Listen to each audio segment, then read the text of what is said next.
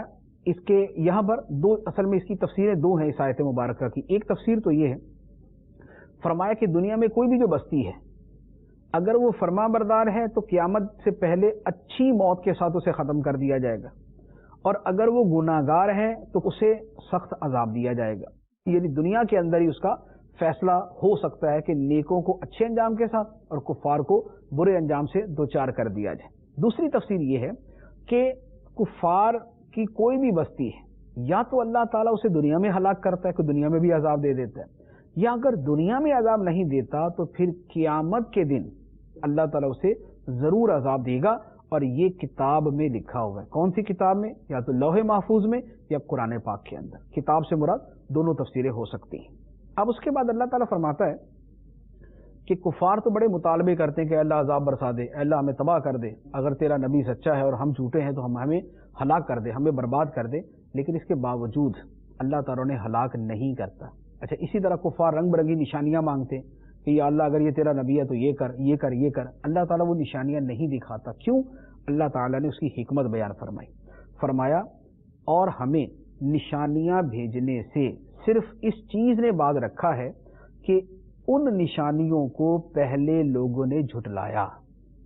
ہمیں نشانیاں بھیجنے سے صرف اس چیز نے باز رکھا ہے کہ ان نشانیوں کو پہلے لوگوں نے جھٹلایا، اور جھٹلایا تو کیا ہوا؟ پھر ان کو عذاب کا شکار کر دیا گیا۔ نشانیاں مطلوبہ دکھا دی، انہوں نے نہ تسلیم کیا تو ہلاک کر دیا۔ اگر موجودہ کفار قریش یا کفار مکہ کی مطلوبہ نشانیاں دکھا دی جائیں اور یہ نہ مانیں گے تو ان کو ہلاک کر دیا جائے گا، جبکہ اللہ تعالیٰ ان کو مہلت دینا چاہتا ہے، تو اس لیے ہم ان کو ابھی نشانیاں نہیں دکھاتے۔ اس کے بعد اللہ تعالیٰ فرماتا ہے وَآتَيْنَا ثَمُودَ النَّاقَةَ مُبْصِرَةً فَظَلَمُوا بِهَا وَمَا نُرْسِلُ بِالْآيَاتِ إِلَّا تَخْوِيفًا، اور ہم نے ثمود کو اونٹنی واضح نشانی دی تو انہوں نے اس پر ظلم کیا، اور ہم نشانیاں ڈرانے کے لیے ہی بھیجتے ہیں۔ اب مثال کے طور پہ اللہ تعالیٰ نے ایک شے کو بیان کر دیا، یعنی پہلے جو بیان کیا کہ نشانیاں جب آتی ہیں لوگ نہیں مانتے تو انہیں ہلاک کر دیا جاتا ہے۔ اب دلیل کے طور پہ ایک مثال اللہ تعالیٰ نے بیان کی کہ جیسے قوم سمود نے اونٹنی کا مطالبہ کیا کہ ہمارے سامنے اونٹنی ظاہر ہو، اللہ تعالیٰ نے ظاہر کر دی، کفار نے اس اونٹنی کو شہید کر دیا، قتل کر دیا، تو نتیجہ یہ ہوا کہ اللہ تعالیٰ نے اس قوم کو ہلاک کر دیا۔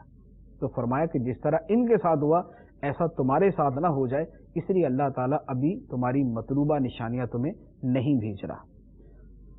اس کے بعد فرمایا وَإِذْ قُلْنَا لَكَ إِنَّ رَبَّكَ أَحَاطَ بِالنَّاسِ وَمَا جَعَلْنَا الرُّؤْيَا الَّتِي أَرَيْنَاكَ إِلَّا فِتْنَةً لِلنَّاسِ وَالشَّجَرَةَ الْمَلْعُونَةَ فِي الْقُرْآنِ وَنُخَوِّفُهُمْ فَمَا يَزِيدُهُمْ إِلَّا طُغْيَانًا كَبِيرًا۔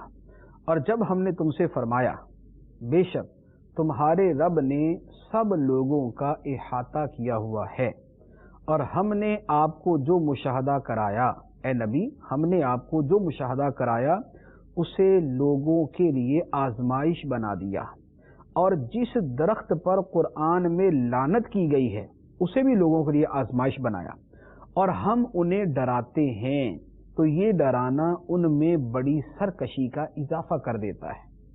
تین باتیں یہاں بیان کی گئی۔ پہلی بات فرمایا کہ اللہ تعالیٰ نے تمام لوگوں کو گھیرے ہوئے ہیں اپنے علم سے، اپنی قدرت سے اور اپنی شان کے مطابق اللہ تعالیٰ نے سب لوگوں کو گھیرا ہوا ہے، یعنی کوئی اللہ تعالیٰ کے قابو سے باہر نہیں ہے۔ اللہ چاہے تو چشمے زدن کے اندر سب کو ہلاک اور تباہ و برباد کر دے۔ دوسری بات فرمائی کہ دو چیزیں ہیں، اللہ تعالیٰ نے دونوں چیزوں کو کفار کے لیے آزمائش بنا دیا۔ وہ دو چیزیں کیا؟ ایک تو نبی کریم علیہ السلام کا معجزہ معراج، جسے اللہ تعالیٰ نے یہاں پر رؤیا کے لفظ سے بیان فرمایا کہ ہم نے جو آپ کو معراج کا معجزہ عطا کیا، جو معراج کا رؤیا مشاہدہ کروایا، کفار کے لیے اسے آزمائش بنا دیا، بلکہ اور لوگوں کے لیے بھی اس کو آزمائش بنا دیا گا۔ کیسے؟ کہ بہت سارے لوگ اس زمانے میں مرتد بھی ہو گئے تھے، کہ جنہوں نے اس بات پہ یہ کہا کہ یہ کیسے ہو سکتا ہے کہ رات کے تھوڑے سے حصے میں مسجد حرام سے مسجد اقصی تک کوئی آدمی چلا جائے۔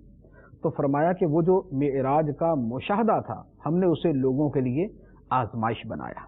اور دوسری بات، وہ درخت جس پر قرآن میں لعنت کی گئی، قرآن پاک کے اندر زقوم درخت کا ذکر ہے۔ زقوم درخت ایک کانٹے دار درخت ہے، قرآن پاک میں اس کا ذکر ہے کہ یہ درخت جہنم میں ہوگا، اور یہ درخت کانٹے دار جو ہے یہ جہنمیوں کی خوراک ہے۔ کفار نے اس کا مذاق اڑایا، کہنے لگے لو جی درخت اور آگ کے اندر یہ کیسے ہو سکتا ہے؟ کوئی درخت کبھی آگ کے اندر بھی رہتا ہے؟ آگ تو درخت کو فوراً جلا دے گی۔ تو اللہ تعالیٰ فرماتا ہے کہ وہ جو شجرہ زقوم ہے، جو تھوہڑ کا درخت ہے، اللہ تعالیٰ نے اسے بھی لوگوں کے لیے آزمائش بنا دیا کہ لوگ اس کا مذاق اڑاتے ہیں کہ لو جی درخت آگ کے اندر کیسے جو ہے نا وہ بچ سکتا ہے۔ حالانکہ ان جاہلوں کو یہ پتا نہیں کہ اللہ تعالیٰ کی قدرت ہے، اللہ چاہے تو آگ سے درخت کی پرورش کر دے۔ آخر ابھی دنیا کے اندر اگر درخت جو ہے وہ مختلف گیسز کے ذریعے، روشنی کے ذریعے، پانی کے ذریعے اگر وہ پروان چڑھ رہا ہے، کیوں؟ تو اللہ نے چاہا تو چڑھ رہا ہے۔ اگر اللہ تعالیٰ چاہتا تو آگ کے ذریعے، اللہ تعالیٰ چاہتا تو آگ کے ذریعے درخت کی پرورش ہوتی، درخت کو آگ لگائی جاتی تو اور جو ہے وہ بڑھنا پھولنا شروع کر دیتا۔ تو یہ تو خدا کی قدرت ہے۔ تو فرمایا کہ وہ درخت جس کا قرآن میں ذکر کیا گیا، جس پر قرآن کے اندر لعنت کی گئی ہے، وہ درخت بھی کافروں کے لیے آزمائش بن گیا کہ ان کی عقل کے اندر ہی نہیں آتا۔ اس سے پتہ چلا کہ اللہ تعالیٰ کے بہت سارے وہ فرامین اور احکام ہیں جو کافروں کی عقل میں نہیں آتے تھے، اور وہ اپنی عقل پہ تولتے تھے کہ ہماری عقل میں آئے گا تو مانیں گے ورنہ نہیں مانیں گے۔ آج کل کے جو عقل کے مارے ہوئے اور جو عقل کے جو ہے وہ بالکل اندھے مقلد ہیں، وہ نہ جانے پتہ نہیں اس درخت کو مانتے ہوں گے یا نہیں مانتے ہوں گے، جو اللہ کے ہر حکم کے اندر پہلے یہ کہتے ہیں کہ عقل میں آئے گا تو مانیں گے ورنہ ہم تسلیم نہیں کریں گے۔ تو یہ جو درخت ہے جس کا اللہ تعالیٰ نے یہاں ذکر کیا، اس کے بارے میں ان جو ہے وہ لبرل اور آزاد خیال اور روشن خیال لوگوں کا کیا خیال ہے، یہ وہی بہتر جانتے ہیں۔ اس کے بعد اللہ تعالیٰ نے آدم علیہ السلام اور ابلیس کا واقعہ بیان فرمایا، اور یہ واقعہ اس لیے تھا کہ حق اور باطل دونوں کے نمائندوں کی مثال ان کے سامنے بیان کر دی جائے۔ آدم علیہ السلام حق کے نمائندے، اللہ تعالیٰ کے پیارے نبی ہیں، اور ابلیس جو ہے وہ اللہ کا دشمن، اللہ کا نافرمان ہے۔ تو فرما بردار اور نافرمان دونوں کا واقعہ اللہ تعالیٰ نے بیان کر دیا۔ ارشاد فرمایا وَإِذْ قُلْنَا لِلْمَلَائِكَةِ اسْجُدُوا لِآدَمَ فَسَجَدُوا إِلَّا إِبْلِيسَ قَالَ أَأَسْجُدُ لِمَنْ خَلَقْتَ طِينًا۔ اور یاد کرو جب ہم نے فرشتوں کو حکم دیا کہ آدم کو سجدہ کرو، تو ابلیس کے سوا سب نے سجدہ کیا۔ ابلیس نے کہا کیا میں اسے سجدہ کروں جسے تو نے مٹی سے بنایا؟ یعنی یہ تو مٹی کا بنا ہوا، میں آگ کا بنا ہوا، میری شان اس سے بلند ہے، میں اس کو کیوں سجدہ کروں؟ پھر کہنے لگا بھلا دیکھو تو جسے تو نے میرے اوپر معزز بنایا، یعنی جس آدم کو تو نے میرے اوپر معزز بنایا، کیا وہ اس قابل ہے کہ میں اس کو سجدہ کروں؟ اس کے بعد شیطان نے کہا لئن اخرتنی الی یوم القیامہ لاحتنکن ذریتہ الا قلیلا، اے اللہ اگر تو نے مجھے قیامت تک مہلت دی تو میں ضرور تھوڑے سے لوگوں کے علاوہ اس آدم کی اولاد کو پیس ڈالوں گا، تھوڑے سے لوگ ہیں جو میرے قابو سے بچیں گے، ورنہ میں اولاد آدم کو پیس ڈالوں گا، یہ سب میرے پیروکار ہوں گے، سب میرے پیچھے پیچھے چلیں گے۔ اللہ تعالیٰ نے فرمایا قال اذهب فمن تبعك منهم فإن جہنم جزاؤکم جزاء موفورا، اللہ نے فرمایا چلا جا، تو ان لوگوں میں جو تیری پیروی کرے گا تو بے شک جہنم تم سب کی بھرپور سزا ہے۔ اللہ تعالیٰ نے شیطان سے فرمایا جا، ان کو جا کے جو کرنا کر لے، ان لوگوں میں جو تیری پیروی کریں گے تو جہنم تم سب کی بھرپور سزا ہوگی۔ اس کے بعد اللہ تعالیٰ نے فرمایا شیطان کو، اور تو اپنی آواز کے ذریعے جسے پھسلا سکتا ہے پھسلا دے، اور ان اولاد آدم پر اپنے سواروں اور پیادوں کے ذریعے چڑھائی کر دے، اور مالوں اور اولاد میں تو ان کا شریک ہو جا اور ان سے وعدے کرتا رہ، اور شیطان لوگوں سے دھوکے ہی کے وعدے کرتا ہے۔ یعنی اللہ تعالیٰ نے فرما دیا کہ اے شیطان اپنی آواز کے ذریعے جسے تو پھسلا سکتا ہے میرے راستے سے پھسلا دے، اپنی آواز کے ذریعے، یعنی اللہ تعالیٰ نے فرمایا وَاسْتَفْزِزْ مَنِ اسْتَطَعْتَ مِنْهُمْ بِصَوْتِكَ، اپنی آواز کے ذریعے۔ مفسرین فرماتے ہیں کہ شیطان کی آواز سے مراد ہے گانے باجے کی آواز، تو اللہ تعالیٰ نے پہلے دن اس کو فرما دیا تھا کہ گانے باجے کے ذریعے یا دیگر چیزوں کے ذریعے جن لوگوں کو تو پھسلا سکتا ہے پھسلا دے۔ تو پتہ چلا کہ گانا باجا جو ہے وہ اللہ کی راہ سے پھسلانے کے لیے شیطان کا بڑا کار آمد ہتھیار ہے۔ مزید اس کو فرمایا کہ جو کرنا ہے کر لے، اور ان کو جو جھوٹے وعدے دینے ہیں وہ دیتا رہے، لیکن ہوگا کیا؟ فرمایا ان عبادی لیس لک علیہم سلطان وکفی بربک وکیلا، بے شک جو میرے بندے ہیں ان پر تیرا قابو نہیں، اور تیرا رب کافی کارساز ہے۔ جو اللہ کے نیک بندے ہیں، جو خدا کی طرف اپنا دھیان رکھنے والے ہیں، جو اللہ تعالیٰ کے عذاب کو پیش نظر رکھنے والے، اللہ کی عظمت کو پیش نظر رکھنے والے ہیں، ان پر تیرا قابو نہیں چلے گا۔ اللہ تعالیٰ ہمیں قرآن کا فہم عطا فرمائے، قرآن سمجھنے کی توفیق عطا فرمائے، آمین بجاہ النبی الامین صلی اللہ علیہ وسلم۔